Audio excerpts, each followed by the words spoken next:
Assalamualaikum warahmatullahi wabarakatuh. Pemirsa, senang sekali saya Sandrina Malakiano bisa kembali menjumpai Anda dalam Tafsir Al-Misbah, mengenal Juz Amma bersama Ustadz Quraisy Shihab. Surat yang akan dikupas kali ini adalah surat Al-Insyiqaq yang berjumlah 25 ayat dan masih berbicara tentang kedatangan hari kiamat. Surat ini diawali dengan sumpah Allah tentang hancuran alam raya ini. Lewat sumpah ini Allah ingin menegaskan bahwa suka atau tidak suka, manusia pasti akan menemui Sang Pencipta untuk mengetahui amal perbuatan mereka semasa hidupnya. Di situ Allah memberikan buku raport yang berisi seluruh amal perbuatan manusia. Orang-orang soleh akan menerima raport itu dengan tangan kanannya yang disertai suasana sukacita. Sedangkan orang-orang kafir akan menerima dengan tangan kirinya dan dengan wajah murka. Untuk lebih jelasnya pemirsa, kita ikuti bersama ulasan Ustadz Quraisy Shihab.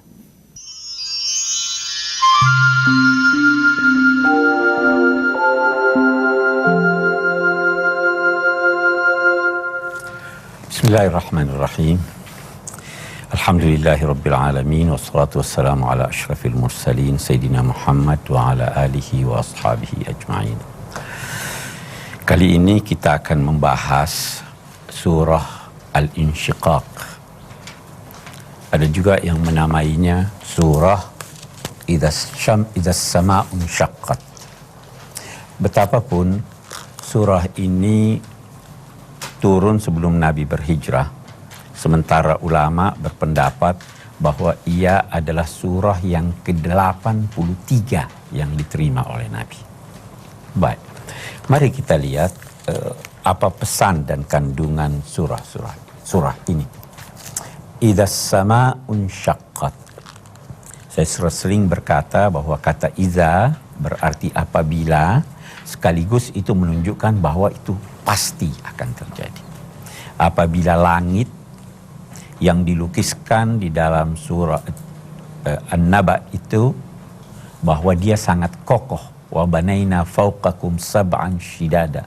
Langit yang begitu kokoh, yang begitu serasi, yang begitu indah, insyaqqat, terpecah, terbelah berkeping-keping. Ini terjadi pada awal proses kiamat. Idzas sama'un syaqqat wa azinat li rabbiha wa huqqat. Azinat terambil dari kata uzun. Uzun itu telinga. Telinga itu mendengar. Suatu perintah, suatu tuntunan apabila didengar, itu berarti diikuti, dipatuhi. Maka azinat li rabbiha itu berarti langit itu mendengar dan mematuhi Tuhannya. Apa yang dipatuhinya? Bahwa kamu harus pecah. Wa adzinat li rabbiha wa huqqat. Nah, dan memang wajar langit itu walaupun dia diperintahkan untuk pecah berkeping-keping, wajar dia taat.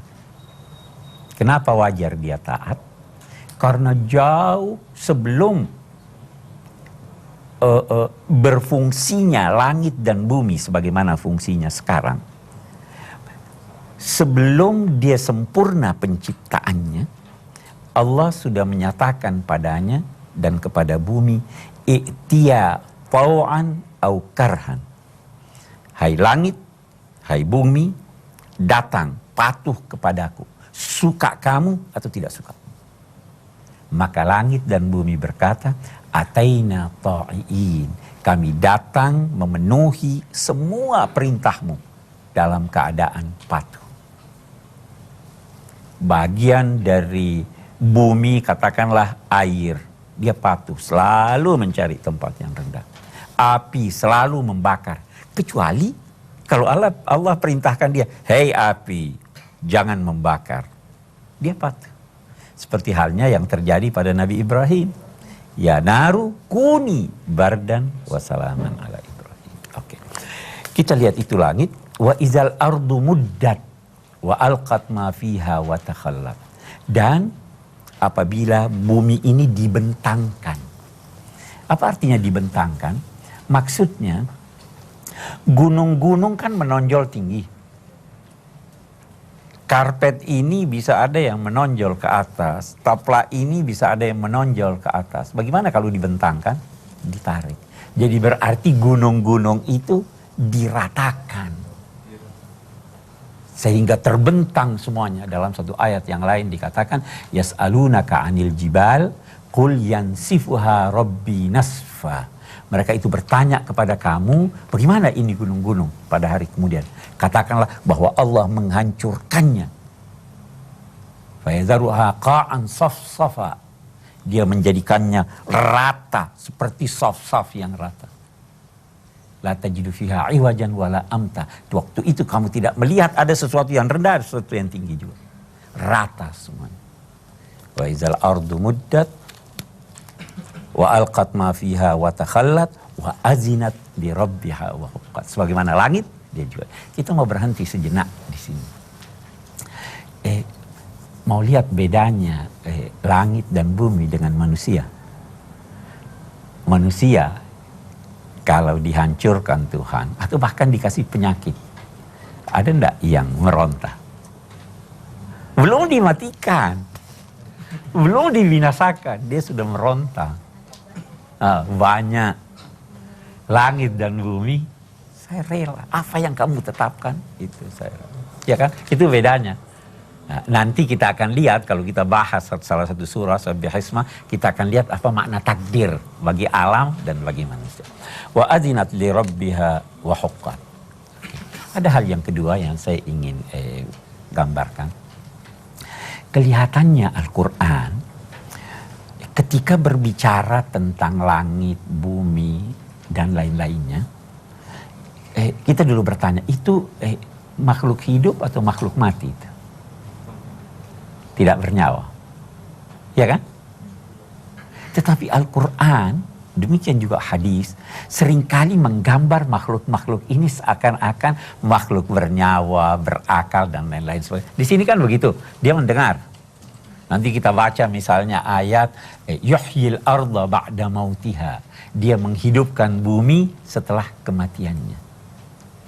Rasulullah bersabda, al-Uhud yuhibbuna wa nuhibbuhu. Gunung Uhud itu cinta kita, kita juga cinta. Ini mengapa ini Al-Quran menggambarkan makhluk-makhluk hidup itu, makhluk-makhluk tak bernyawa itu bagaikan hidup. Nah, itu tujuannya antara lain agar supaya kita menjalin persahabatan dengan makhluk itu. Seakan-akan dia makhluk hidup. Jangan menyia-nyiakan dia. Bimbing dia. Itu sebabnya juga Nabi Muhammad, pedangnya dia beri nama. Gelasnya dia beri nama. Cerminnya dia beri nama. Ini perlu pemeliharaan, perlu persahabatan. Itu antara lain, ya. Di sini digambarkan bahwa ini makhluk-makhluk hidup. Kita kembali. Kalau langit sudah terpecah berkeping-keping, bumi sudah rata, datar, dan sebagainya. Apa yang terjadi ketika itu? Tuhan bersumpah demi langit, demi bumi.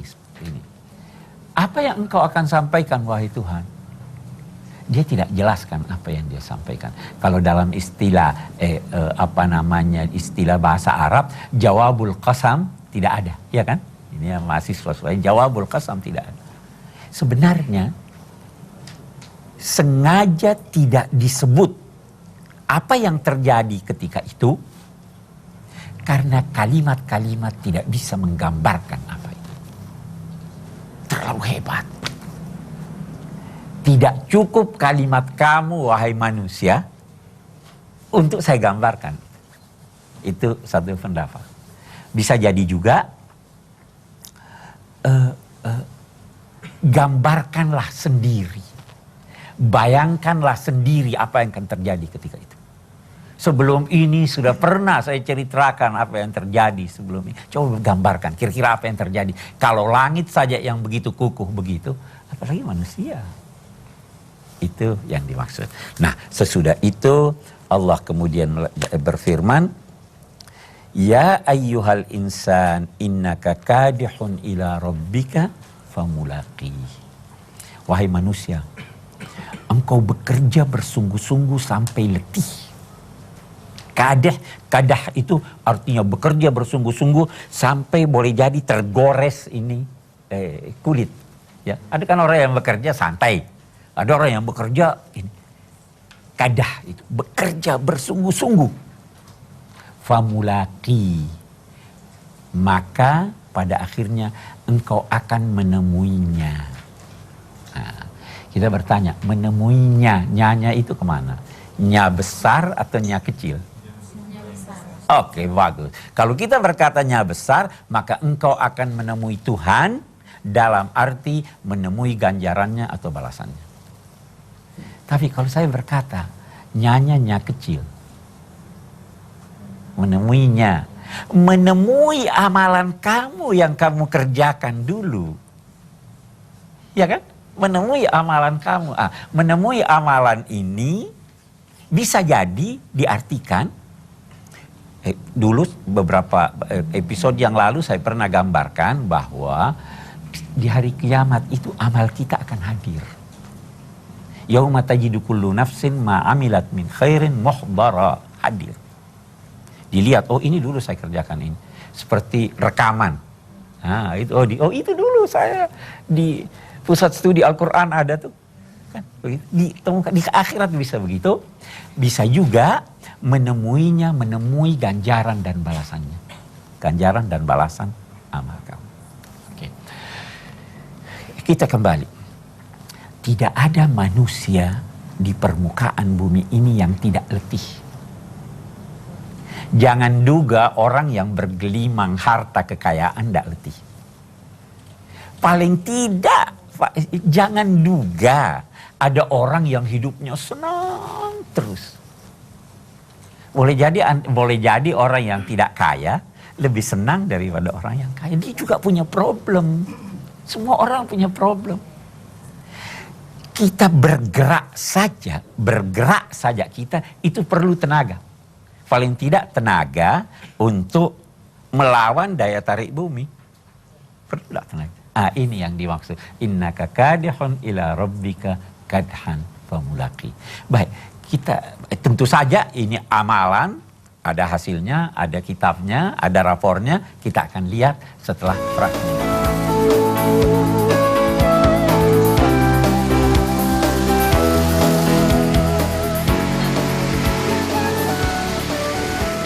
Masukkan data ini ke komputer. Apa data yang kemarin sudah kamu selesaikan? Sudah, Pak. Kalau begitu, nanti siang harus selesai. Kalau tidak selesai, perusahaan ini bakal berantakan. Maksud Bapak? Data ini menjadi dasar laporan sandi bulanan ke Bank Indonesia. Kalau tidak selesai hari ini, yang repot dan yang kena marah itu adalah saya. Dan kamu juga. Baik, Pak. Ya sudah, saya mau menghadap pimpinan. Bener loh, nanti siang harus selesai. Insya Allah, Pak.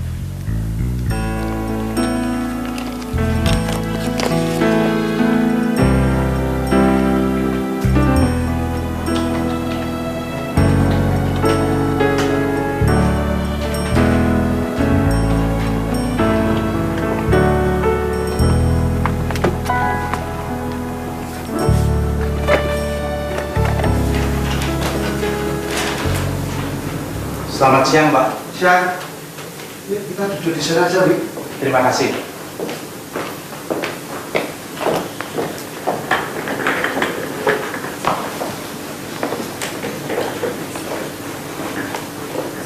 Bagaimana, Reni?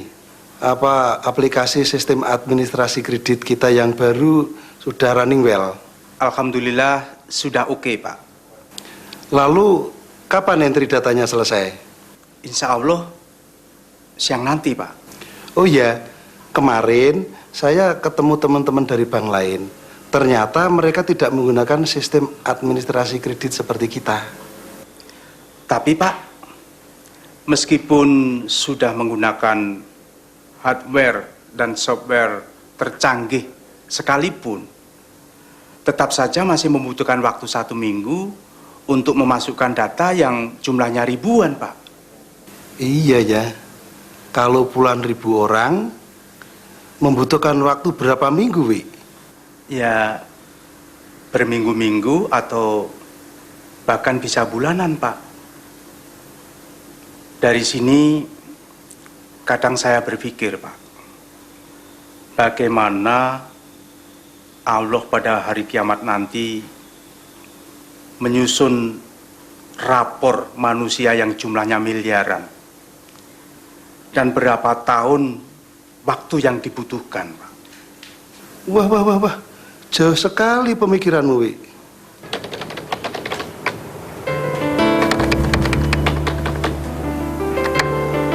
Aduh, kenapa ini? Kalau berbicara tentang ketuhanan, Allah itu maha segala-galanya loh, Wi. Ya, iseng-iseng aja, Pak. Gimana ya? Tapi pertanyaanmu masuk akal juga loh. Bagi Allah, apapun yang hendak diciptakan, sekejap pun jadi. Aku harus lapor ke Pak M. Halo? Pak Dwi? Posisi Bapak di mana sekarang? Oh, masih di ruang pimpinan? Bisa bertemu sekarang, Pak? Oke.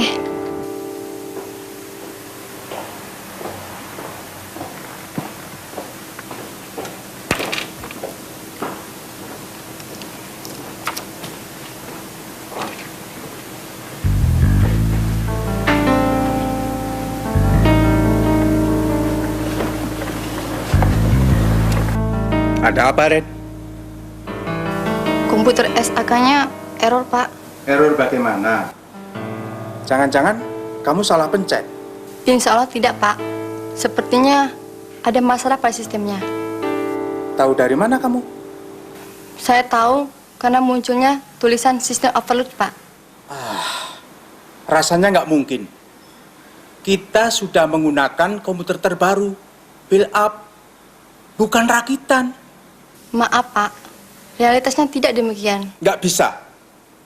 Pasti kamu yang error, bukan komputernya. Kamu jangan main-main dengan saya. Jangan timpahkan kebodohan kamu pada produk canggih itu. Masa tidak mampu memproses data puluhan ribu saja? Nggak mungkin, Ren. Nggak mungkin. Semua terserah Bapak. Seingat saya tidak melakukan kesalahan dalam entry. Saya sudah bekerja sesuai dengan petunjuk. Ya sudah, sana. Permisi, Pak. Gara-gara kamu bisa hancur karirku.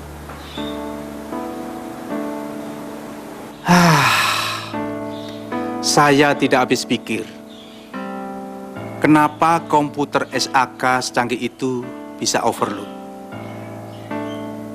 Kalau gitu, akan saya usulkan regenerasi komputer yang lebih canggih lagi. Dan saya sudah menangkap pesan dari kecanggihan hasil cipta manusia. Kecanggihan itu hanya sebagai tamsil terhadap pesan yang ada di dalam Al-Quran. Di sini, seseorang diajak berpikir lebih jauh terhadap pesan Allah itu. Baik, mari kita lanjutkan. Siapa yang ingin bertanya atau berkomentar, saya persilahkan. Siapa yang pertama? Silahkan. Terima kasih Pak Quraisy. Dari fragmen yang baru saja kita saksikan tadi, saya kok kemudian membayangkan betapa sibuknya Allah waktu itu, di mana Allah sedang membagikan raport kepada miliaran orang. Kira-kira berapa waktu yang dibutuhkan Allah untuk membagi raport itu? Yang kedua, apakah dalam mengerjakan itu Allah dibantu oleh para malaikat? Kira-kira berapa jumlah malaikat yang dibutuhkan Allah untuk membantu? Terima kasih. Allah membutuhkan waktu. Saya ingin beri gambaran dulu. Kalau saya melempar batu dari sini ke sana, untuk sampai ke sana batu itu memerlukan waktu tertentu. Tetapi suara saya lebih cepat sampai dari batu itu. Suara saya ini dibanding dengan kilat, lebih cepat kilat sampai. Kalau begitu makhluk ini membutuhkan waktu untuk mencapai sasarannya dalam bentuk tingkat yang berbeda-beda. Kalau Tuhan tidak butuh waktu. Jadi kalau Anda tanya membutuhkan, dia tidak butuh waktu. Itu terlaksana dengan sangat cepat, apalagi kalau kita manusia mengerjakan satu pekerjaan, kita tidak bisa kerjakan pekerjaan yang lain. Kalau Allah la yushghiluhu amal an amal. Dia tidak disibukkan oleh satu amal dengan amal yang lain. Yang ketiga, sekarang ini Allah kulla yaumin huwa fi sya'n. Setiap saat sibuk melayani semua makhluknya. Termasuk kucing, semut, ini semua di ini. Tapi di hari kemudian, sanafrughu lakum ayyuhas tsaqalan. Allah hanya mengarahkan semua perhatiannya kepada manusia dan jin. Nah, terus kalau Anda tanya berapa malaikat yang dibutuhkan, saya juga tidak tahu.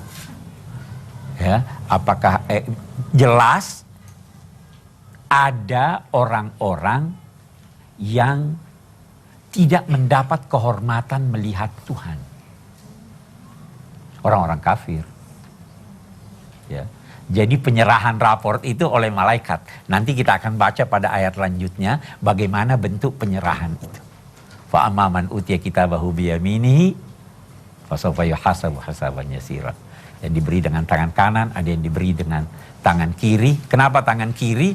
Karena tangan kanannya diikat ke lehernya. Tangan kirinya dibalik ke belakang. Ayo ambil rapormu. Dia tidak bisa ini. Jadi diberikan dari belakang. Saya kira itu ya. Oke. Baik, ada yang lain? Silahkan. Terima kasih. Bismillahirrahmanirrahim. Dari pembahasan Bapak yang tadi, saya sangat tertarik. Ini masalah kepatuhan, tunduknya makhluk-makhluk Allah terhadap perintahnya Allah. Di mana semua makhluk-makhluk Allah, baik langit, bumi, binatang, dan tumbuh-tumbuhan begitu patuh ketika Allah perintahkan. Tetapi kenapa kita sebagai manusia, makhluk yang paling sempurna Allah ciptakan, ada yang pembangkang. Bahkan kita lebih suka merusak atau menghancurkan makhluk-makhluk yang lain. Bagaimana tanggapan Bapak tentang masalah ini? Terus apa hikmah atau makna yang bisa kita dapatkan dari kepatuhan makhluk-makhluk lain yang Allah ciptakan untuk manusia? Terima kasih. Kita lihat, semakin tinggi kedudukan sesuatu, semakin besar tanggung jawabnya. Ya kan? Oke. Semut tidak diberi tanggung jawab oleh Tuhan. Diatur saja, kamu begini aja. Binatang bertingkat-tingkat juga. Manusia adalah makhluk Tuhan, atau kita lebih tepatnya salah satu makhluk Tuhan yang mendapat kedudukan sangat tinggi. Karena kedudukannya tinggi, dia tidak disetir oleh Tuhan. Dia diberi akal, diberi keinginan untuk diuji. Kalau Tuhan mau, kita bisa dijadikan seperti malaikat, tapi Tuhan ingin menguji kita. Saya beri kamu akal, saya beri kamu pilihan.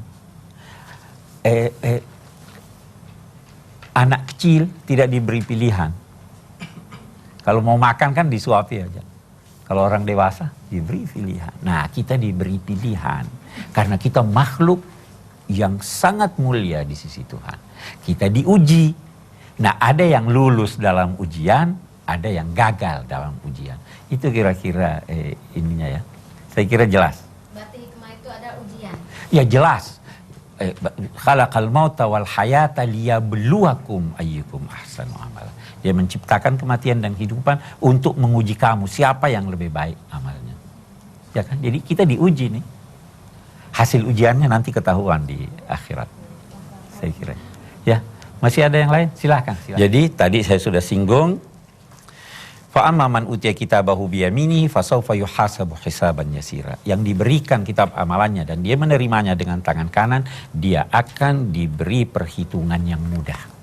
Persis seperti orang haji datang, tiba di airport, mudah perhitungan, lewat aja. Dilihat dari wajahnya, ini orang sudah baik. Dilakukan perhitungan, oh ini amal baik kamu, dapat ganjaran ini. Amal kamu yang kurang baik saya sudah maafkan. Wa amma man utiya wa yanqalibu ila ahlihi masrura. Dia kembali kepada keluarganya dalam keadaan gembira. Ini jangan dianggap kembali ke sorga menemui keluarganya di sana. Tidak, karena belum pernah ada dia masuk sorga. Ini kiasan bahwa ada orang yang dari perjalanan jauh, berbunga-bunga hatinya dalam perjalanannya akan menemui keluarganya. Dan menemui keluarganya dalam keadaan gembira dan lain-lain sebagainya. Begitu yang mendapat perhitungan mudah. Wa yanqalibu ila ahlihi masrura wa amma man utiya kitabahu wara'a dhahrihi fasawfa yad'u subura wa yasla sa'ira innahu kana fi ahlihi masrura. Adapun orang yang diberikan kitab amalannya dengan tangan kiri atau dari belakangnya, fasawfa yad'u subura. Dia akan berteriak, binasakan saya, binasakan saya. Wahai kebinasaanku datanglah. Ada orang biasa sakit gigi, sudah tidak bisa diobati. Apa dia katakan? Cabut aja gigi saya. Ada orang tersiksa, saya lebih baik mati, ya kan? Ini begitu. Hai kebinasaanku datang aja, saya tidak bisa menghadapi ini. Fasawfa yad'u subura wa yasla sa'ira, dan dia akan masuk ke neraka yang menyala-nyala. Innahu kana fi ahlihi masrura innahu dhanna an la yahura. Dia waktu hidup di dunia berfoya-foya dengan teman-temannya, dengan keluarganya, tidak pernah ingat Tuhan. Dan dia tidak pernah menduga bahwa dia akan kembali menemui Allah. Menduga aja tidak, apalagi yakin. Ya. Innahu dhanna an la yahura bala inna rabbahu kana bihi basira. Tidak, sesungguhnya Tuhannya selalu melihat dan mengamati, mengetahui semua tingkah lakunya. Baru lanjutannya, fala uqsimu bisyafaq wal laili wa ma wasaq wal qamari idza tasaq. Saya tidak bersumpah. Maksudnya saya bersumpah demi asyafaq. Matahari kalau terbenam, kita lihat ada sisanya, sisa cahayanya merah, itu namanya syafaq, awan merah. Ada yang mengartikan juga syafaq keputihannya, kan itu bercampur merah dengan putih. Oke. Saya tidak bersumpah dengan awan merah itu, mega merah itu, walaili wa ma wasak. Wasak itu artinya menghimpun. Di malam hari orang yang bekerja di luar kembali berkumpul dengan keluarganya. Ya. Ayam yang berkeliaran kembali. Segalanya itu kembali di waktu malam. Bintang-bintang kembali. Ini yang dan saya tidak bersumpah dengan malam serta apa yang dihimpun oleh malam itu. Ya kan? Itu artinya wasak. Wal qamari idza tasak. Ittasak itu artinya bergabung dalam bentuk harmonis. Bulan yang bergabung dalam bentuk harmonis itu kita lihat cahayanya bergabung purnama pada malam mulai 13, 14, 15, 16. Saya tidak bersumpah dengan hal-hal itu. Atau saya bersumpah dengan hal-hal itu, latar kabunna tabakan an tabak. Kamu pasti akan mendaki tingkat demi tingkat. Kalau kita artikan ini kejadian di hari kemudian, dan ini ditujukan kepada orang-orang durhaka, seakan-akan Allah berfirman, hei, kematianmu itu kamu tersiksa.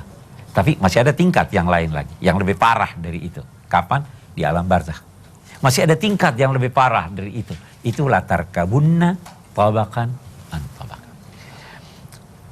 Ada juga yang mengatakan, yang membaca ayat ini latar kabanna tabakan an tabak. Kalau latar kabanna itu ditujukan kepada Nabi Muhammad. Wahai Nabi Muhammad, kamu akan menunggangi, menaiki tingkat demi tingkat. Dalam arti apa? Hari ini kamu belum menang, besok kamu menang, lusa kamu lebih menang. Itu arti. Karena tabak itu artinya suatu tingkat yang sesuai dengan tingkat yang lain. Sab'a samawatin tibaq, kayak kue lapis. Kue lapis kan? Tingkat demi tingkat. Itu langit begitu. Latar kabunna tabakan an tabak. Ada seorang ulama bertanya, bagaimana toh itu kita menemui Tuhan? Dia katakan ada dua keadaan. Bacalah ayat Al-Insyiqaq ini. Ada orang yang menemui Tuhan seperti musafir yang berindu kepada keluarganya dan dia menemuinya. Ada juga pelarian yang terpaksa kembali ke penjara menemui penjaganya. Nah, yang rindu itu, musafir yang rindu itu, itulah orang-orang mukmin. Senang. Sebelum sampai ke sana dia udah gembira. Kalau yang ini tahanan yang lari, begitu dia ini baru ditangkap dia sudah sedih, belum lagi sampai ke penjara. Itu gambaran. Famalahum la yu'minun. Kalau demikian itu keadaan yang akan dihadapi. Kenapa mereka yang durhaka itu tidak mau beriman? Famalahum la yu'minun wa idza quri'al qur'anu la yasjudun. Dan kalau dibacakan kepada mereka Al-Qur'an oleh siapapun, quri'a dibacakan oleh siapapun, mereka tidak sujud. Apa arti sujud di sini? Bisa sujud berarti tidak patuh, tidak mematuhi tuntunan Al-Qur'an. Bisa juga kata sujud diartikan sholat, tidak sholat. Bisa juga kata sujud, sujud tilawah. Nah, karena itu sementara ulama berpendapat kalau ayat ini dibaca itu dianjurkan orang untuk sujud tilawah. Itu famalahum la yasjudun. Wa idza qira'al Qur'an balil ladzina kafaru yukadzibun wallahu a'lamu bima yu'un fabashshirhum bi'adzabin alim illa ladzina amanu wa 'amilus shalihat lahum ajrun ghairu mamnun. Orang-orang kafir itu terus-menerus mendustakan ajaran agama, padahal Allah mengetahui apa yang ada di dalam hati mereka. Kemunafikan, kemusyrikan, kedurhakaan, rahasia, semua Allah ketahui. Maka karena itu, berilah mereka berita gembira tentang siksa yang menanti mereka. Tetapi orang-orang yang beriman dan beramal soleh mendapatkan ganjaran yang ghairu mamnun, tidak putus-putusnya. Tidak putus-putus ganjaran itu. Kalau Anda sudah tua, sudah tidak melakukan amalan yang pernah Anda amalkan di waktu muda, ganjarannya masih terus berlanjut. Saya kira itu kandungan dari surah ini. Siapa yang mau bertanya? Bismillahirrahmanirrahim. Terima kasih atas waktunya. Dari beberapa ayat dalam surat Al-Insyiqaq ini kita melihat bagaimana Allah berusaha menggugah optimisme manusia bahwa orang yang baik akan diberikan kitabnya di sebelah kanan dan begitu pun sebaliknya. Namun kita tidak bisa memungkiri bahwa di tengah-tengah masyarakat kita menemui kalangan yang mengklaim dirinya mengikuti paham Jabariyah, walaupun kalau kita perhatikan juga mungkin sebagian mereka juga menyalahartikan apa itu Jabariyah, sehingga mereka mengatakan kalau memang Allah mentakdirkan kitab saya diterima sebelah kiri, maka saya akan menerima dari sebelah kiri. Jadi kira-kira metode apa yang harus kita tempuh dalam memberikan keyakinan pada orang-orang yang mengklaim dirinya seperti ini.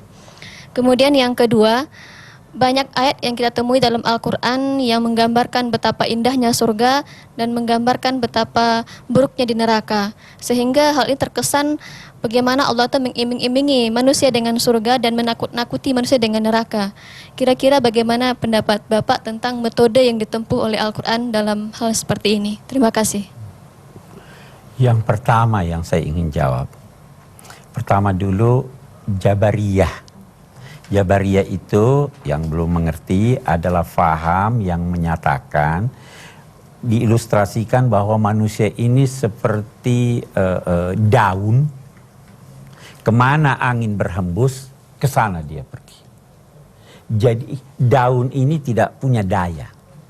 Ada yang mengatakan bahwa manusia itu seperti daun, apa yang ditentukan oleh Tuhan, dia ikuti.